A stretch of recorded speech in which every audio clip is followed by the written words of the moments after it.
November 24, 1971. Don Cooper అనే ఒక వ్యక్తి north west orient airlines flight 305 లో పోర్ట్లాండ్ నుంచి సీట్లకి వెళ్ళేది 1 వే టికెట్ ఒకటి బుక్ చేశాడు. ఫ్లైట్ టేక్ ఆఫ్ అయ్యాక ఎయిర్ హోస్టెస్ ఒక స్లిప్ ఇచ్చాడు. ఆ స్లిప్ లో నా సూట్ కేసులో బాంబు ఉంది అని చెప్పి ఓపెన్ చేయగానే రెడ్ స్టిక్స్ అండ్ వైర్స్ ఉన్నాయి.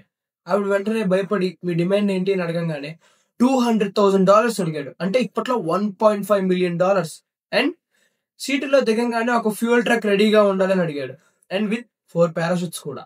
సీటులకి దగ్గరలో రాగానే ప్లేన్ ని స్లో చేయమన్నాడు. మెక్సికో దగ్గర ప్లేన్స్ లో అండ్ లో ఆల్టిట్యూడ్ లో వెళ్ళమన్నాడు. ప్యాసింజర్స్ అందరినీ వదిలేశాడు. తనకి ఇచ్చిన $200,000 డబ్బుని అండ్ ఇచ్చిన పారాషూట్స్ తో బాగా వర్షం పడుతుంది అయినా కానీ దూకేశాడు.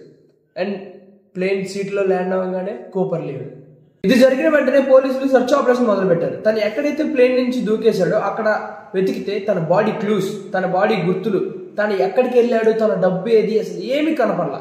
కానీ 1980లో ఒక అబ్బాయికి రివర్లో $5,800 దొరికినాయి. సిబిఐకి చెప్తే ఇవి కొంచెమే మనీ, కానీ మిగిలిన మనీ ఎక్కడో ఇంకా దొరకలేదు. ఇక్కడ ఒక ట్విస్ట్, తను ప్లేన్ నుంచి దూకేటప్పటికి బాగా వర్షం పడుతుంది అండ్ స్ట్రోమ్ కూడా ఉంది. ఇప్పటికీ ఏమయ్యాడో తెలియదు. అసలు ఉన్నాడా, చనిపోయాడా, లేకపోతే తన ఐడెంటిటీని మార్చుకుని ఎక్కడైనా తిరుగుతున్నాడా అనేది ఇప్పటిదాకా ఈ కేసు అన్సాల్వ్డ్ గా మిగిలిపోయింది.